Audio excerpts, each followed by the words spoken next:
don't remember the day I was born, but I've heard the story enough times to feel the sting of it in my bones. My mother used to whisper it to me whenever she managed to see me, like she was handing me pieces of a puzzle I wasn't old enough to solve. She said the hospital room was silent when I cried for the first time. Not because I wasn't loud, but because Gabriel Young, my father, stood there like someone had splashed dirt on his perfect family name. He refused to touch me, refused to look at me, refused to claim me. I was the child that shouldn't have existed. My mother was the mistake, a woman from a lower social class, good enough to sleep with but not good enough to marry. And when I came into the world, I became the proof of his shame.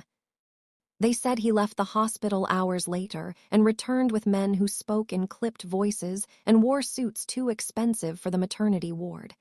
They didn't congratulate her. They didn't ask her how she felt. They just said, "The family has decided." I was taken from her arms before she even healed.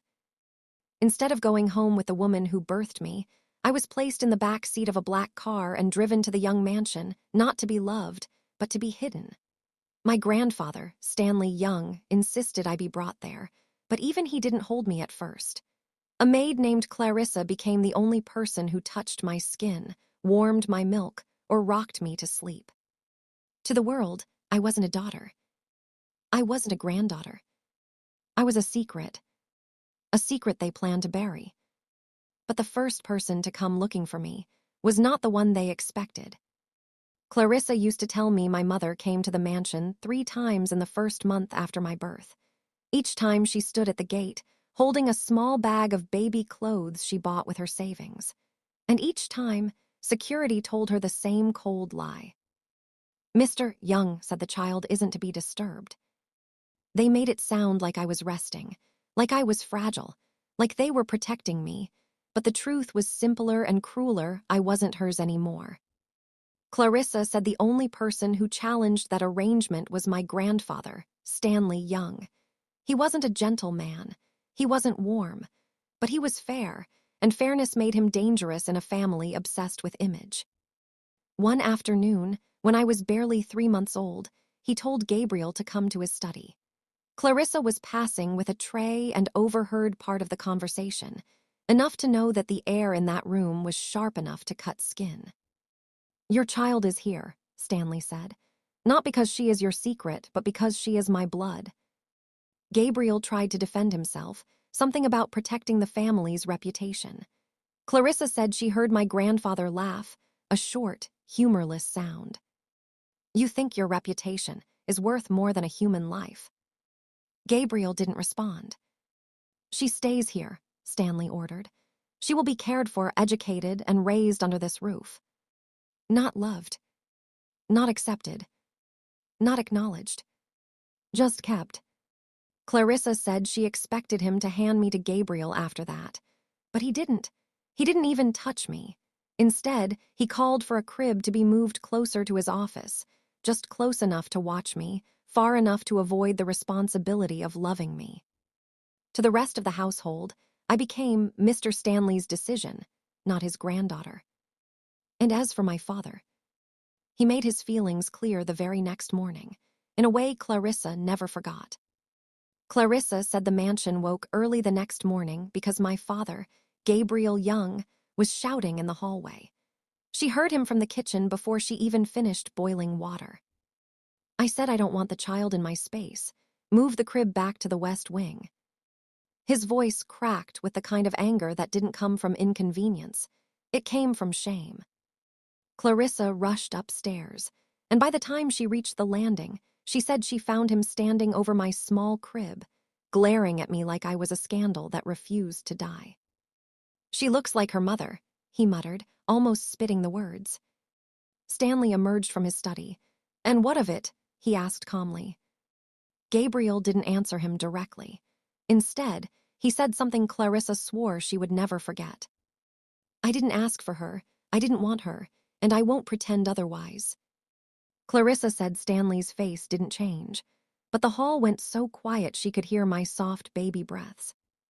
"Noted," Stanley replied, "but she stays." My father didn't argue further, not with his father, not in that house. He simply stormed off, leaving the air thick with the kind of rejection a child shouldn't ever inhale. That same afternoon, he arranged to have new security rules set around me. Rules that made it clear I wasn't family, just an obligation. No photographs. No public outings. No acknowledgement. He wouldn't even let the staff say my name loudly. It was as if keeping my existence small made his guilt easier to carry. Clarissa said the staff whispered that I was like a ghost in that house, present but untouchable, breathing but muted. And when my mother came again later that week, trembling, desperate, the security guards didn't even call him. They sent her away with a warning. The young family does not revisit mistakes. According to Clarissa, my mother came 3 more times that month. Each time, she stood at the front gate holding a tiny paper bag, milk, diapers, sometimes a knitted cap she made with trembling fingers. She always asked the same question. "Please, is my daughter okay?"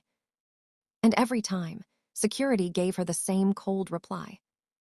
"Mrs. Young said you're not allowed near the property." They didn't even call my name. They didn't even check if I needed anything. They just pushed her away like she was begging for money, not a glimpse of her child. One rainy afternoon, Clarissa snuck to the balcony with me bundled inside a blanket. She hid behind the curtains so no one would notice.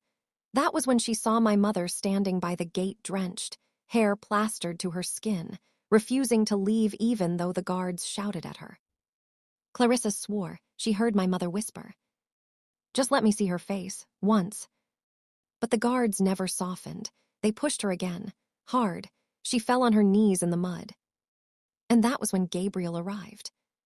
He stepped out of his black car, saw her kneeling, and instead of helping her up, he wiped raindrops from his expensive sleeve and said coldly, "You're making a scene. Have some dignity."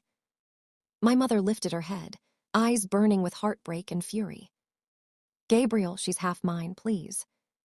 "She's a young," he snapped, "and you're nothing." Those were the last words my mother ever heard from him. The guards escorted her away from the gate. Clarissa said she kept looking back, hoping Gabriel would stop them, hoping he would show a shred of humanity. He didn't. She left that day and never returned. No letters. No visits. No explanations. Just silence. When Clarissa finished telling me this years later, she wiped her eyes and whispered, "They didn't just take you from her, they broke her." I didn't realize it then, but that was the moment a seed of quiet revenge planted itself inside me, long before I even knew what revenge meant. Life in the young mansion was suffocating in ways a child couldn't fully understand. Clarissa became my world, the only person who offered warmth, comfort, and a sense of belonging. But the mansion itself was a maze of whispers, closed doors, and cold marble halls that seemed to echo the absence of my real family. I was a child surrounded by people who ignored me. My father visited rarely, and when he did, it was more of an inspection than a greeting. The servants were kind in their ways, but their loyalty was to Stanley Young, not to me. And Mabel, she existed like a shadow in the periphery, never outright cruel, yet never warm, always calculating. Then came the day she had children of her own. First, Stanley Jr., then Daisy and Viola, the twins. They were pampered, celebrated, and raised with the kind of attention that made my heart ache. Gifts, praise, laughter, everything I had been denied. Clarissa tried to shield me from jealousy, telling me, "They don't make you less, Bea. You are your grandfather's blood, not theirs." But even at 3 or 4 years old, I felt the sting of exclusion.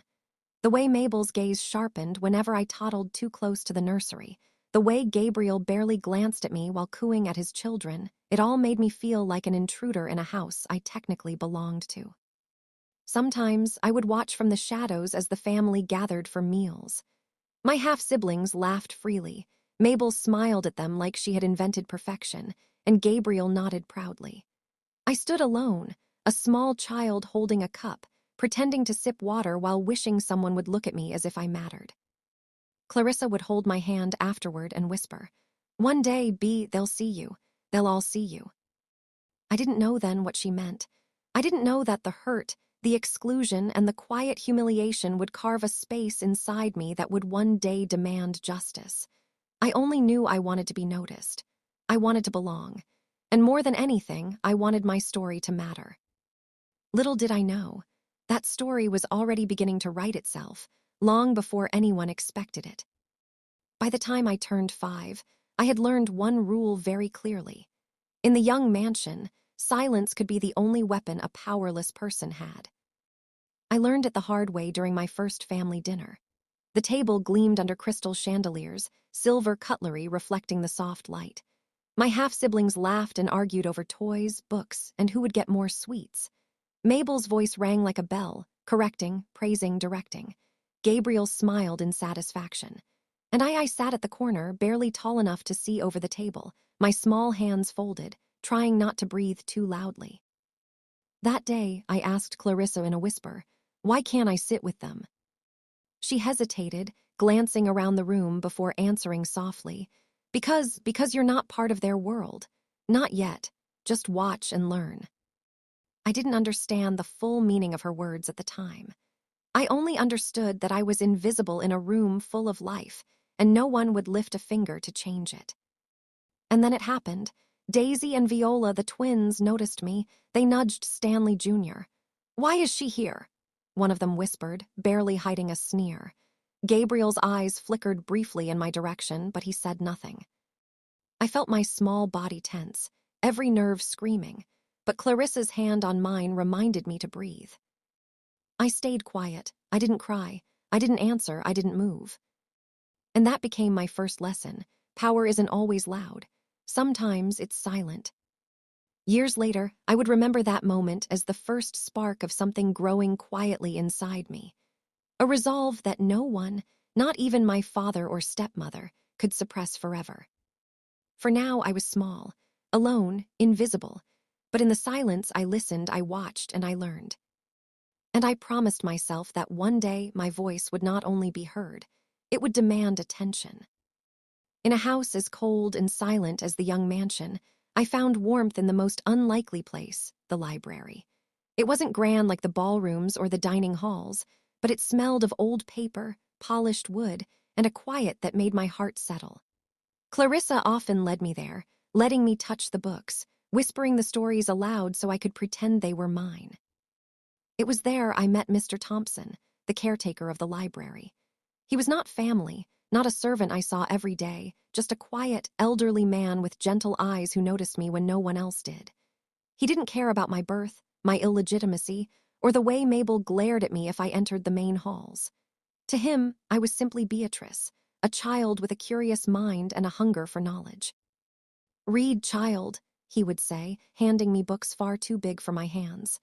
"Learn everything they'll try to hide from you. One day it will matter." I didn't understand what he meant. I only knew that sitting there, flipping pages, losing myself in other worlds, I could forget that I was invisible. For a few stolen hours each day, I could breathe without guilt. I could exist. Sometimes Clarissa would peek in to make sure I was safe. She whispered, "This is your secret, Bee. Don't let anyone take it from you." That afternoon, as the sun cast thin beams across the library floor, I felt something awaken inside me, a small but fierce defiance. I didn't know it then, but it was my first taste of inner strength, the first sign that I would one day fight for everything they tried to deny me. And just as I closed the book, smiling to myself, I heard Mabel's sharp footsteps in the corridor outside. She paused at the library door, eyes narrowing, her lips curling into a thin, controlled smile. I didn't move. I didn't speak. But I knew she was already measuring me. It didn't take long for me to realize that Mabel's sharp smile was never harmless. That day in the library, her presence was like a shadow creeping across the floor, cold and unyielding. She didn't speak to me, not a word, but the glance she shot my way carried the weight of judgment, disdain, and a quiet promise that she would make my life difficult. Clarissa noticed it too. She whispered as we walked back to my small quarters, "She's watching you, Bee. Not because she cares, but because she wants to make sure you don't take what belongs to her children." I didn't fully understand what that meant. I was only 6, and my world was made up of books, blankets, and stolen moments of laughter with Clarissa. But even then, I felt it, a chill in my chest that whispered I was never truly safe. From that day on, every corner of the mansion seemed to carry Mabel's gaze. Meals became tests. Playtimes with the twins turned into subtle competitions, though they didn't know they were competing. And Gabriel, he never intervened. He remained distant, watching, occasionally shaking his head as if I were a minor inconvenience, rather than his own daughter. The first time I cried because of her, I learned another lesson. Clarissa held me close, whispering, "Don't give her the satisfaction. She thrives on seeing you small. One day, you'll be taller than all of them, taller in every way that matters." It was a strange comfort, but even as I felt the stirrings of defiance, I also felt the sharp, bitter taste of anger. Why had they taken me from my mother? Why did they allow me to grow in the margins, unseen and unheard, while my half-siblings thrived in the sunlight? I didn't have the answers. Not yet. But I had a feeling that the day would come when Mabel and the rest of them would regret underestimating me. And that thought burned quietly inside me.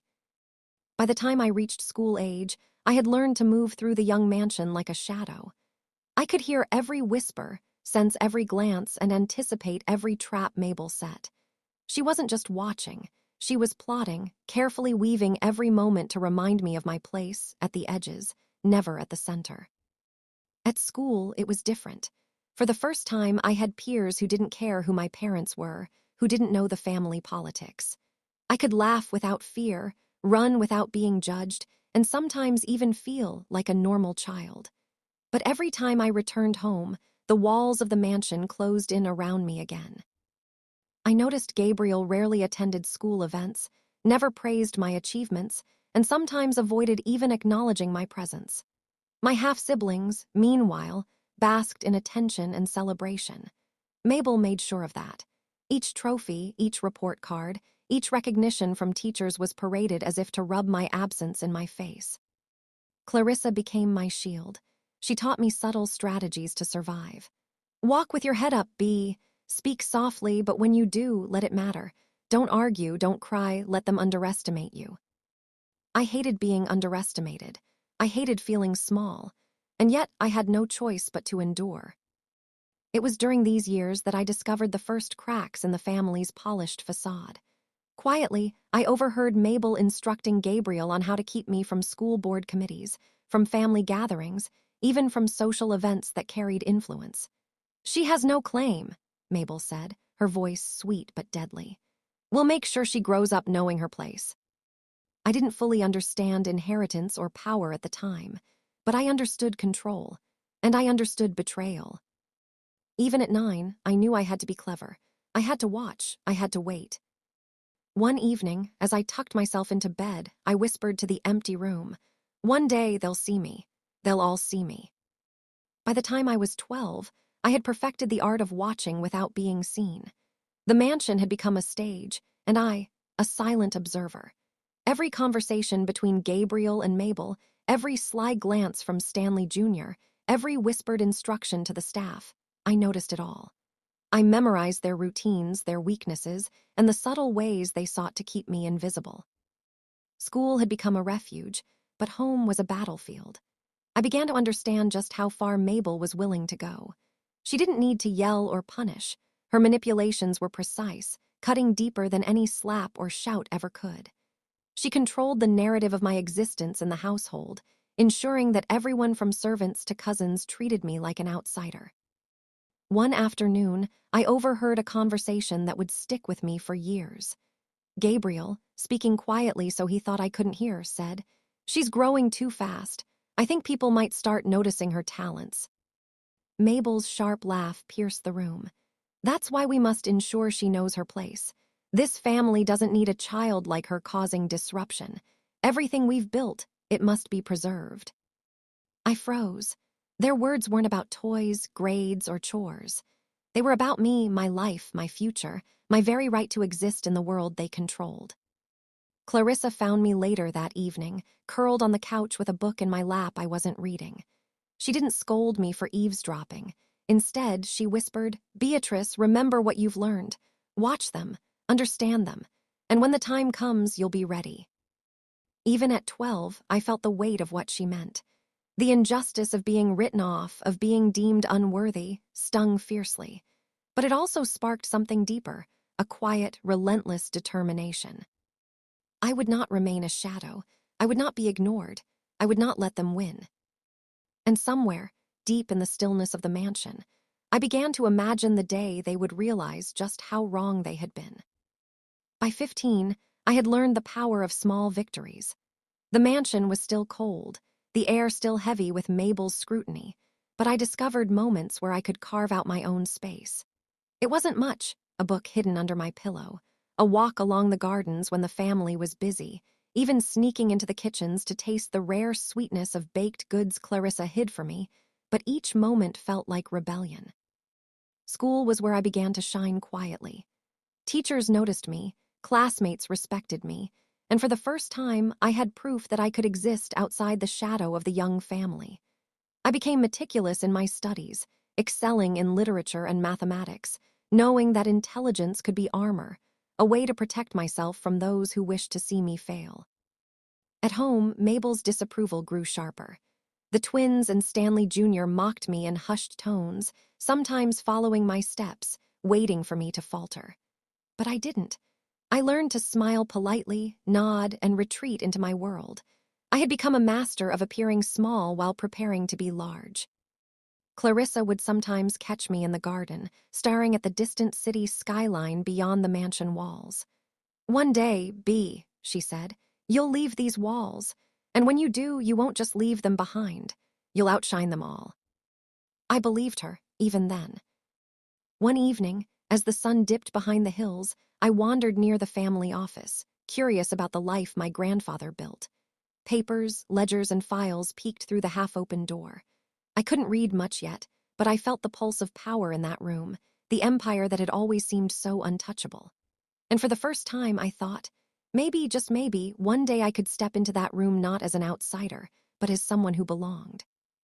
I didn't tell Clarissa, but a small flame of determination sparked inside me that night. A promise, unspoken and burning. I would claim what was mine, in ways they would never expect. By 17, I had become quietly observant in ways no one in the young mansion realized. I had learned to read the tension in a glance, the shift in a voice, and the secrets hidden behind polite smiles. Mabel's control over the household was nearly complete, but it was in those cracks, in the unnoticed corners, that I began to see the truth. This family thrived on manipulation, not loyalty.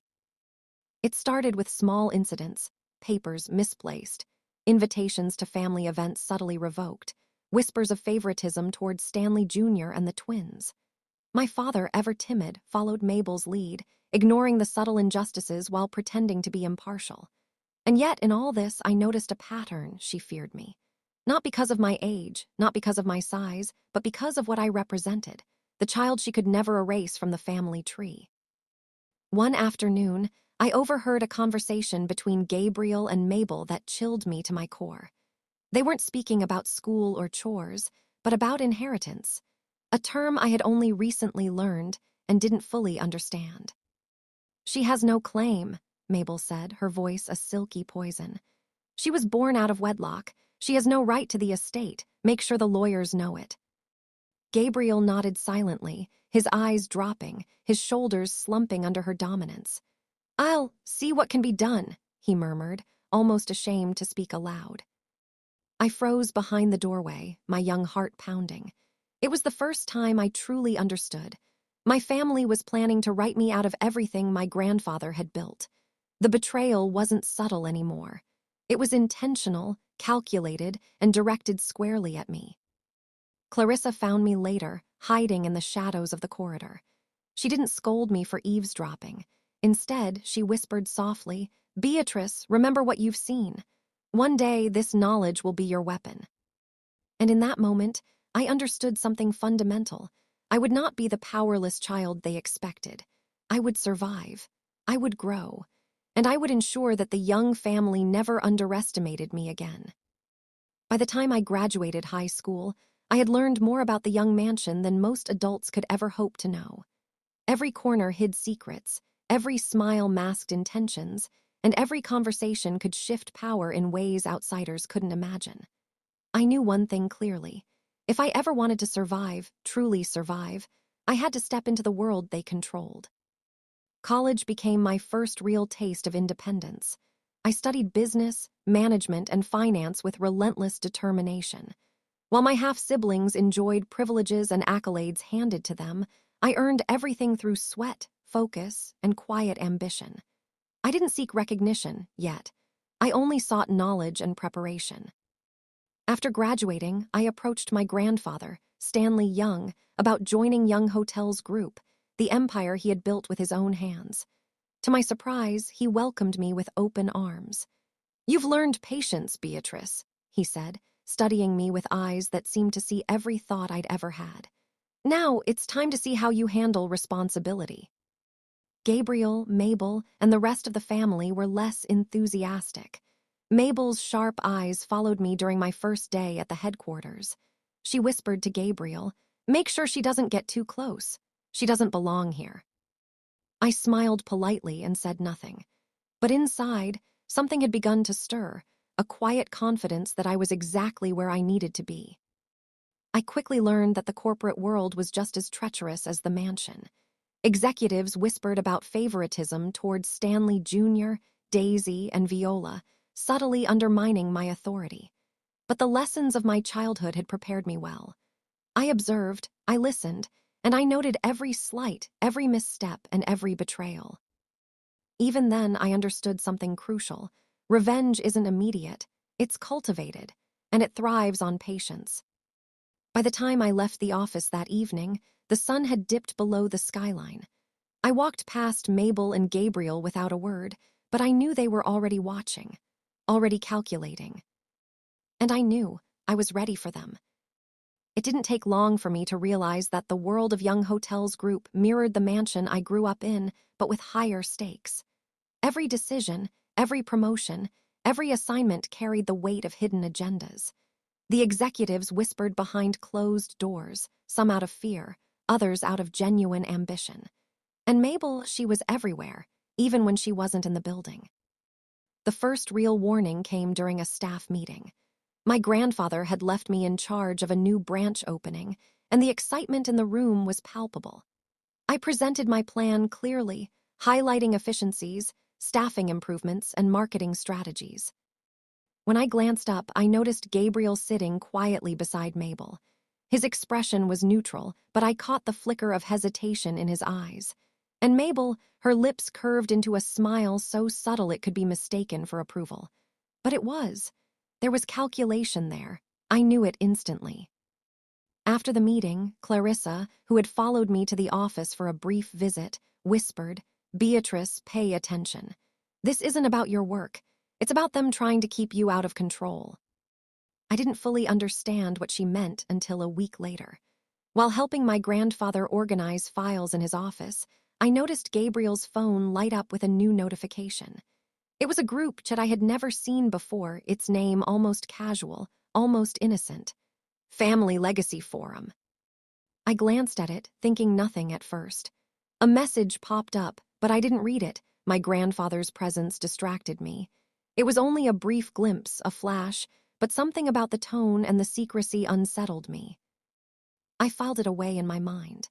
The memory lingered like a shadow I couldn't shake. Little did I know, that single glimpse would soon unravel everything I thought I knew about my family, my father, and the life my grandfather had fought so hard to protect. The image of that group chat haunted me for days. I couldn't stop thinking about it, the casual name, the little notification, the way it blinked at me like a warning I wasn't ready to hear. My grandfather's office was usually a safe place, but that moment felt different, dangerous even. Clarissa noticed the change in me. "You've seen something," she said gently, her eyes wary. "I know you have. Whatever it was, don't confront it yet. Watch, listen, remember." I tried to push it aside. I had work to do, meetings to lead, staff to train, branches to oversee. But the curiosity clawed at me. My father had always avoided me, Mabel had always loathed me, and now I had proof that there were plans being made behind closed doors, plans that might affect my very future. It wasn't until a month later that the pieces fell into place. My grandfather had fallen ill, and the hospital was full of hushed whispers, doctor's instructions, and the faint smell of antiseptic that always reminded me of mortality. Gabriel was by his side, and for the first time in years, he seemed nervous, fidgeting with his tie and avoiding eye contact with me. I was holding his phone while adjusting the monitor, and then it happened. A notification from the same group chat popped up. Unlike the first time, this was unavoidable. The message preview glared at me from the screen. I didn't need to click it. The words were there in part, enough to make my chest tighten. She has no claim. We need to challenge the will. Mabel is right. Gabriel should comply. My hands trembled. My heart pounded. The betrayal was real. Not rumor, not insinuation, but written in black and white. I stared at Gabriel. He didn't notice my gaze. He didn't even realize the notification had revealed everything. And in that instant, I knew. The fight for what was mine had already begun. Holding Gabriel's phone, my hands felt ice cold. I knew I shouldn't have looked. I knew that crossing this invisible line could change everything. But curiosity, or perhaps instinct, had already forced me to see the truth. My family, the people who should have protected me, were planning to erase me from my grandfather's will. I slipped the phone into my bag and walked toward the quietest corner of the hospital lounge. Clarissa's words echoed in my head. Watch, listen, remember. I didn't have to confront them yet. I only needed to gather information. I had learned that the key to survival, the key to eventual justice, was understanding the enemy. Over the next few days, I became a silent observer once again, just as I had been in the mansion as a child. Every whispered meeting, every innocent lunch, every hesitant glance between Gabriel and Mabel became a thread in a web I was determined to unravel. One evening, while arranging some files in my grandfather's office, I noticed something unusual, a folder marked Estate Planning Confidential. It was old, dusty, and had clearly been ignored by everyone except my grandfather. I opened it carefully and found letters, drafts of the will, and notes in his handwriting. Each page was meticulous, thoughtful, and carried the unmistakable weight of someone who had anticipated betrayal. I read, memorized, and cataloged everything in my mind. Every figure, every clause, every instruction became part of a map of power, control, and inheritance. And for the first time, I understood something crucial. My grandfather had planned for me all along. I smiled faintly, a quiet, almost imperceptible curve of satisfaction. The family thought they were the hunters. They had no idea who they were dealing with.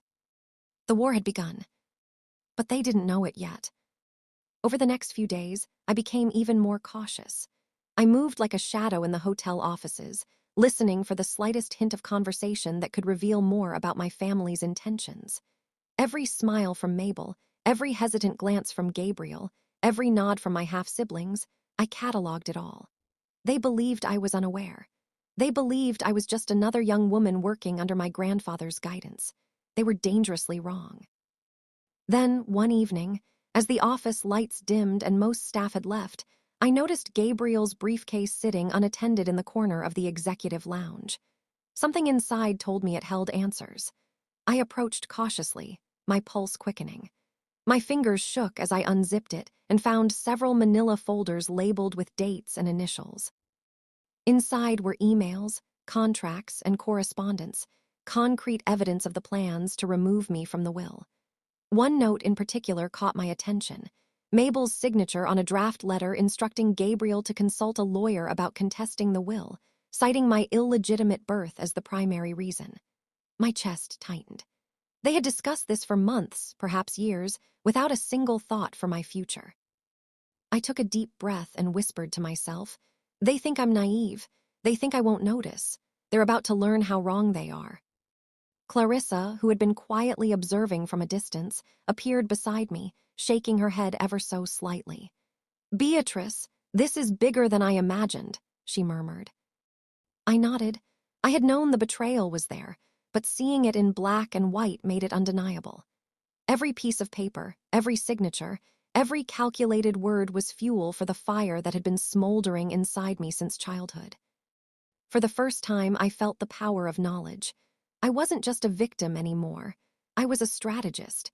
And the game of revenge, justice, and proving them all wrong, had officially begun. After discovering the extent of Mabel and Gabriel's betrayal, I knew that brute force or open confrontation would achieve nothing. This was a game of patience, subtlety, and strategy. My grandfather had taught me everything I needed to know, if I had eyes to see it. And now, I did. I began to move carefully within the family business, earning trust, taking on responsibilities, and quietly proving my competence. Every small success, every competent decision, became a piece of armor. I watched my half-siblings stumble, watched Mabel's smug satisfaction falter when my ideas succeeded where theirs failed. I smiled inwardly, letting no one see the satisfaction that surged in my chest. I also learned more about the family dynamics, the alliances, the quiet resentments, and the weaknesses that Mabel and Gabriel had overlooked. It amazed me how blind they were to someone they considered powerless. I was learning every detail, their habits, their fears, their overconfidence, and storing it all for the right moment.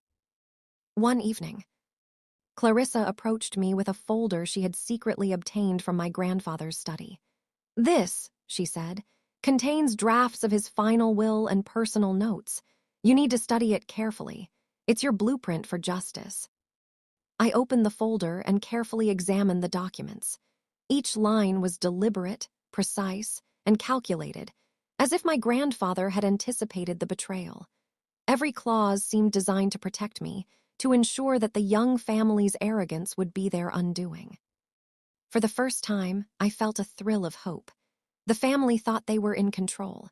They didn't know the plan had been quietly set in motion long before Mabel could manipulate Gabriel or the lawyers. I folded the documents and placed them in my bag. "They won't see it coming," I whispered to Clarissa, my voice barely audible but fierce. "Not even Mabel, not even Gabriel.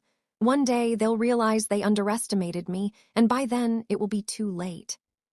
The fire that had been dormant since my childhood had finally ignited. By the time my grandfather's health began to decline rapidly, I had learned one crucial lesson. In the young family, appearances were everything. A smile could be a weapon. A nod could be manipulation. And silence could be your greatest ally. I started to perfect my mask.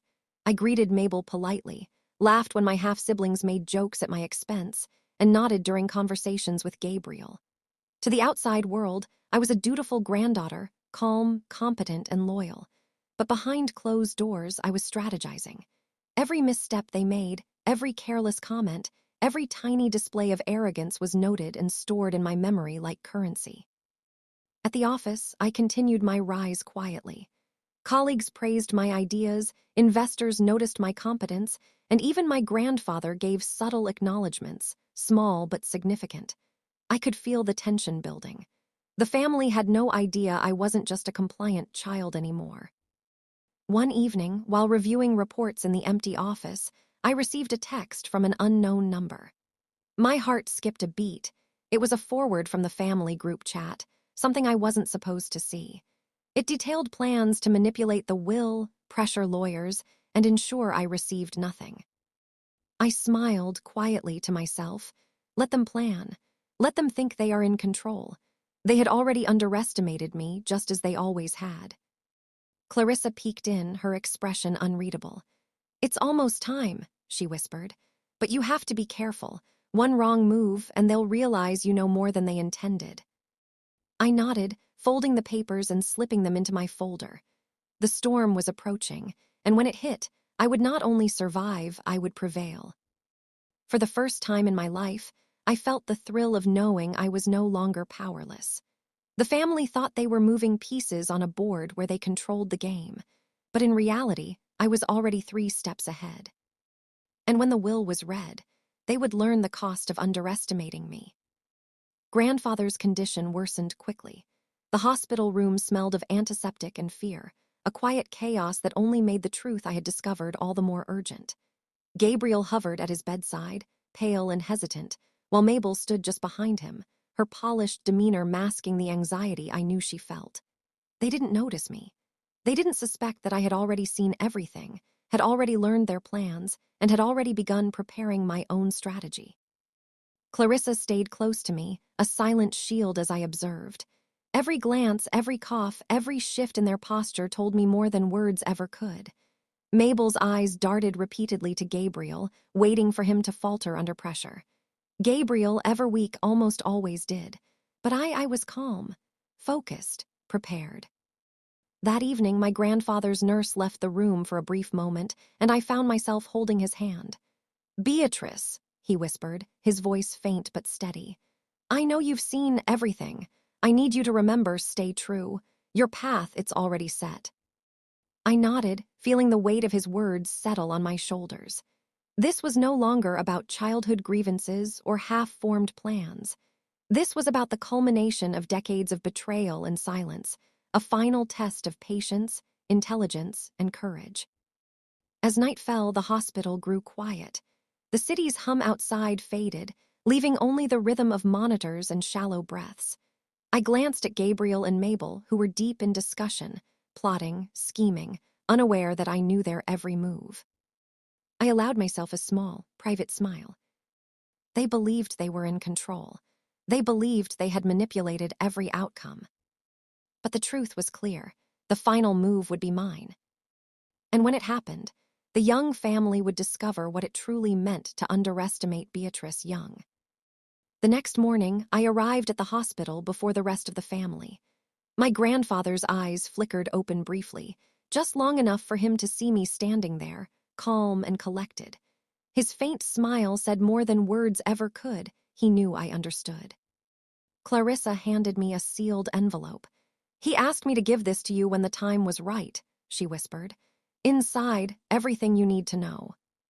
I held the envelope tightly, feeling the weight of anticipation and justice. Slowly, deliberately, I opened it and found copies of the final will, notes from lawyers, and personal annotations from my grandfather. Every doubt I had about my entitlement, every fear that Mabel or Gabriel could manipulate the outcome, vanished in that instant. The will was meticulous. Every clause, every phrase, every line had been crafted to ensure that the rightful inheritance would reach me, nothing left to chance. My grandfather had foreseen betrayal, hesitation, and weakness, and he had planned accordingly. I studied the documents carefully. Mabel's plans, Gabriel's attempts, even the whispered collusion of my half-siblings, all rendered useless. The family thought they had been clever. They thought they had control. But my grandfather had been far smarter than any of them realized. Clarissa's hand rested gently on my shoulder. "They'll never see it coming," she said. "Not even Mabel, not even Gabriel." I allowed myself a quiet breath of satisfaction. The pieces were in place. I had watched, waited, and prepared. The family had underestimated me, as they always had. And soon, they would discover that underestimating Beatrice Young came with a cost. The countdown was over. The stage was set. And when the will was read, nothing would be the same again. The day of the will reading arrived like a storm. The air in the hotel conference room was thick with tension, a mixture of fear, anticipation, and arrogance. Mabel entered first, her posture perfect, her smile calculated. Gabriel followed, hesitant as always, eyes darting between her and the lawyers. Stanley Jr., Daisy, and Viola trailed behind, their excitement barely contained, certain that their future was secure. I entered quietly, holding the folder that contained my grandfather's meticulous instructions. No one acknowledged me at first. I was the shadow, the quiet granddaughter who had always been underestimated. But I didn't need recognition. I had patience, I had knowledge, and I had a plan. The lawyer cleared his throat. "We are gathered to execute the last wishes of Mr. Stanley Young." Mabel's eyes flicked to me briefly, curiosity mixed with thinly veiled contempt. She didn't know what I knew. She didn't know how thoroughly my grandfather had protected me. As the lawyer began reading, the room shifted. Assets, properties, business shares, each announcement was precise, deliberate. And then, the moment that would forever change the dynamic of the Young family arrived. To my granddaughter, Beatrice Young, I leave full entitlement to my holdings in Young Hotels Group and all personal assets. It is my wish that she oversee the management of the company, ensuring its legacy continues with integrity and foresight. This decision is final and irrevocable. Mabel froze. Gabriel's jaw tightened. Stanley Jr., Daisy, and Viola stared, mouths agape, their confident expressions crumbling. I remained calm, a faint smile on my lips. I had watched, I had learned, I had waited, and now the truth could not be denied. Mabel whispered, barely audible, How is this possible? I didn't answer. I didn't need to. My grandfather had written the rules, and now the game was mine to command. The room, once full of smug certainty, was filled with shock, disbelief, and the quiet realization of underestimation. And in that moment, I felt a surge of triumph. The Young family had finally learned that Beatrice Young was never to be ignored. The room was silent for a moment, the kind of silence that carried the weight of disbelief. Mabel's carefully curated composure cracked slightly, her lips pressed so tight they nearly disappeared. Gabriel shifted uncomfortably, avoiding eye contact, as if admitting defeat would make it real. My half-siblings looked around, their confidence evaporating like morning mist. I remained seated, calm and collected, holding the folder like a shield and a crown all at once. I didn't need to speak. The documents had done all the talking. Every clause, every instruction, every meticulous plan my grandfather had set in motion was now undeniable proof that I was in control. Finally, Mabel found her voice, trembling slightly. This can't be." "It is," I said softly, my voice steady, carrying the weight of years spent watching, learning, and preparing. "Everything my grandfather wrote, everything he planned for me. He made sure there would be no loopholes, no manipulations, no room for unfairness." Gabriel's shoulders sagged. He opened his mouth to say something, but no words came. The realization hit him slowly, painfully. He had allowed himself to be controlled by Mabel's manipulations, thinking he could bend the situation to their favor. Stanley Jr., Daisy, and Viola exchanged glances, their wide-eyed expressions betraying shock, disappointment, and a dawning sense of defeat. Their entitlement, nurtured for years by Mabel's careful planning, had been shattered in a single reading. I closed the folder gently and looked around the room. I will honor grandfather's legacy. I will manage the company with integrity, and I will ensure that everything he built continues to grow. But I expect respect. I expect loyalty. And I expect that anyone who doubts me will learn that underestimating Beatrice Young was a grave mistake. Mabel's face turned pale. Gabriel lowered his gaze. Even my half-siblings understood in that moment that their positions were no longer guaranteed. And as I stood, calm, poised, and in control, I realized something. This was not just a victory. This was the beginning of a new era, one where I would finally define my own story. The shock in the room lingered, but I knew it wasn't enough. Victory on paper was one thing, enforcing it in the real world was another. Mabel's eyes darted around, calculating, trying to find a weakness, a way to reclaim control. Gabriel's hesitant demeanor showed he had no answers.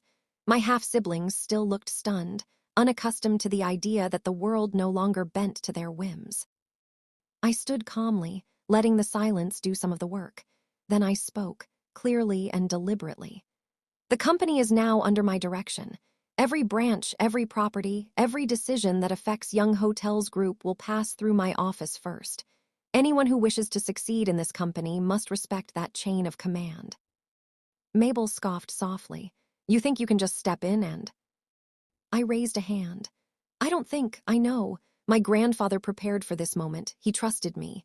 And now I intend to honor that trust." The staff, present for the reading, began to murmur quietly, their loyalty already shifting. They had seen me work, seen my competence, and now the law and my grandfather's foresight had placed me at the helm. Mabel's influence, though long-standing, was no match for years of preparation coupled with legal authority. I spent the next few days moving through the company methodically. I reviewed accounts, evaluated projects, and listened to staff reports. Every corner of the organization became my domain. I didn't need to attack or humiliate anyone, my presence alone, and the certainty of the will made it clear that authority had shifted. At home, the cracks in Mabel's confidence became apparent. She tried subtle manipulations, whispering to Gabriel, attempting to sway staff, and coaxing my half-siblings to question me. But her efforts were transparent, and her usual tactics were ineffective against someone who had already seen every angle, anticipated every move, and planned accordingly. For the first time, I felt the weight of true control. Not arrogance, not revenge for the sake of anger, control grounded in knowledge, preparation, and justice. And as Mabel's smiles grew forced and her words more cautious, I knew. The young family had finally met their match. It didn't take long for the young family to realize that words alone would not shift the tide. Mabel, Gabriel, and even my half-siblings began testing me in small ways, subtle challenges meant to gauge my limits. Invitations went unanswered, directives were questioned, and rumors were whispered in hallways.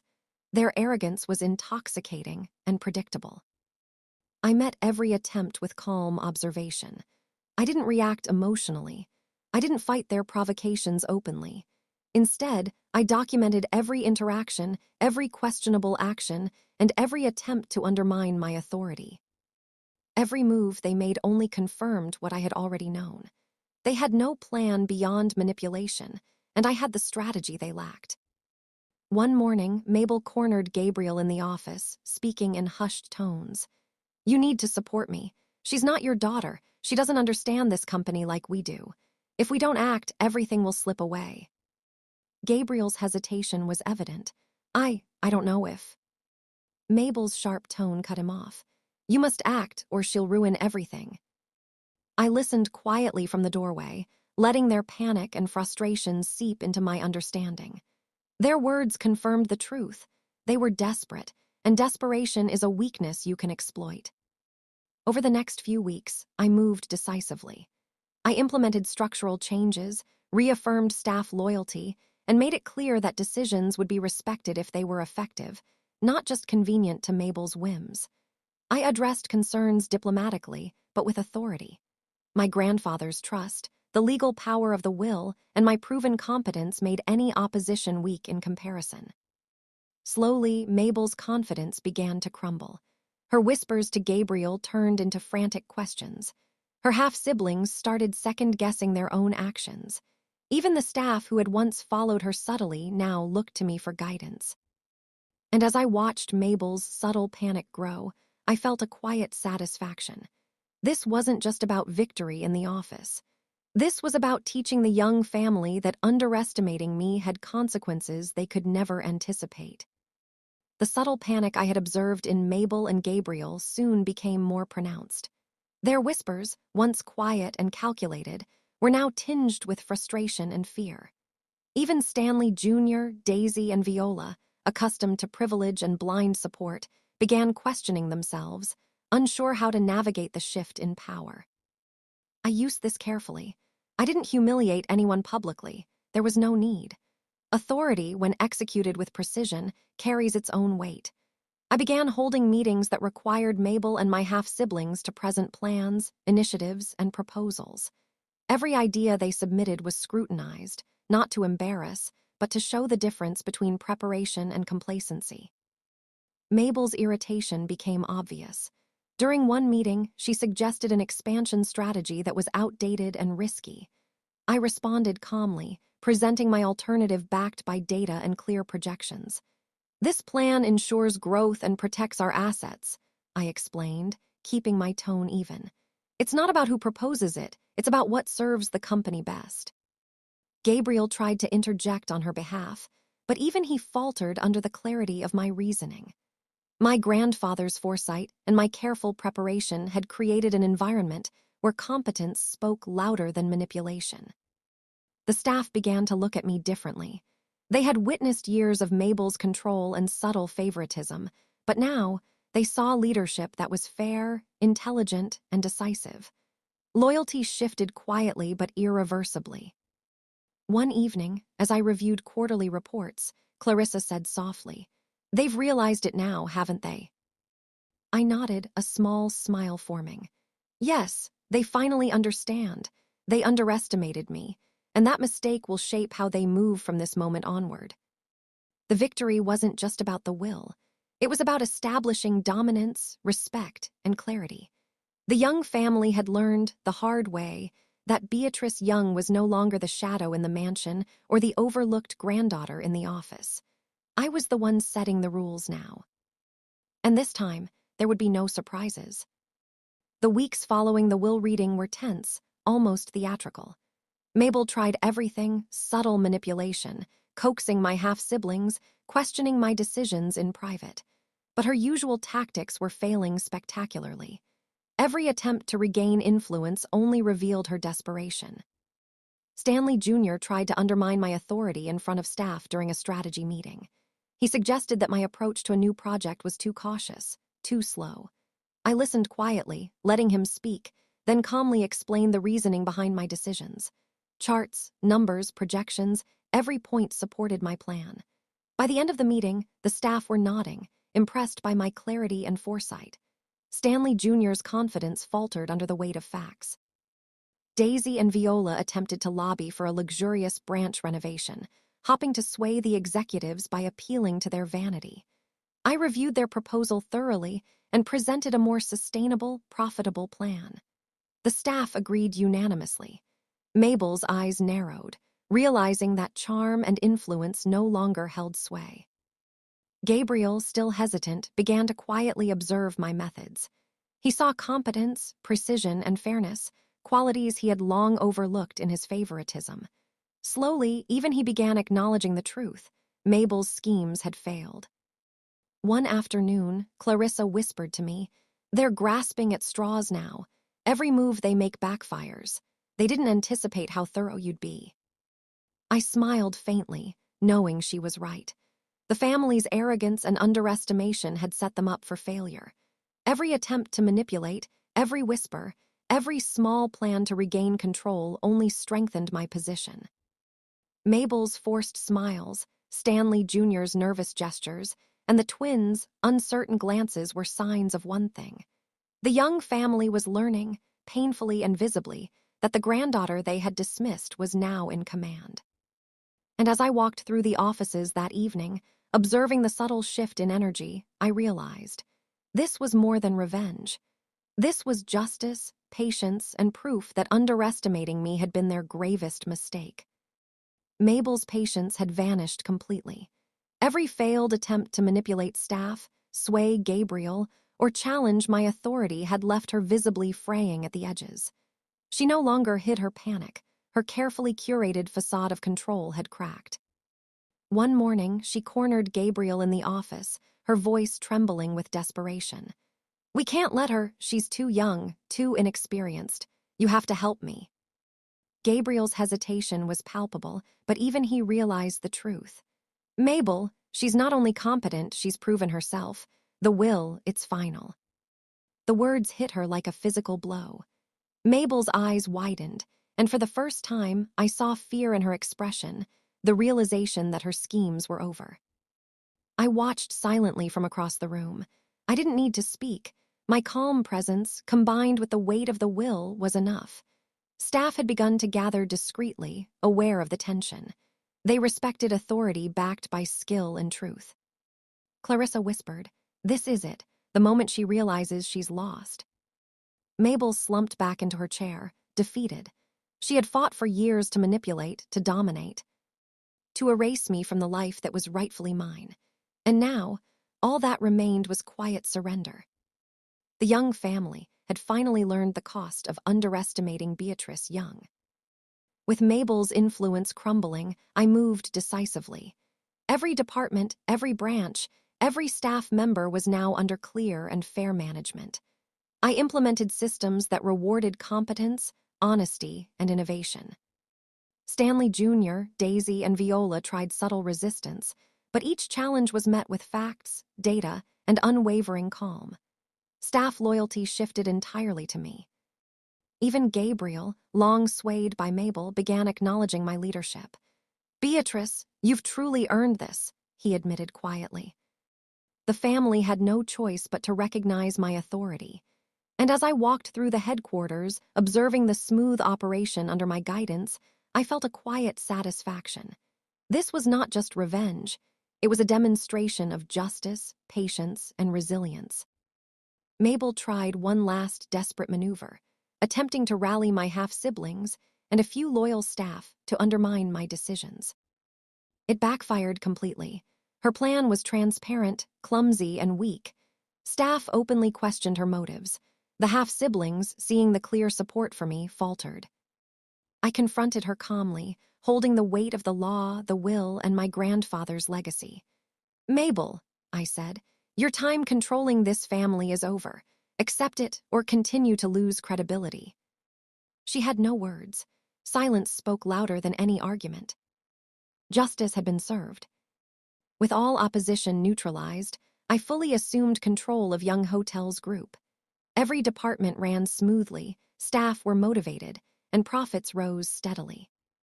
The Young family had no choice but to accept the new reality. Gabriel offered his support, Mabel retreated into quiet resignation, and my half-siblings began to learn humility.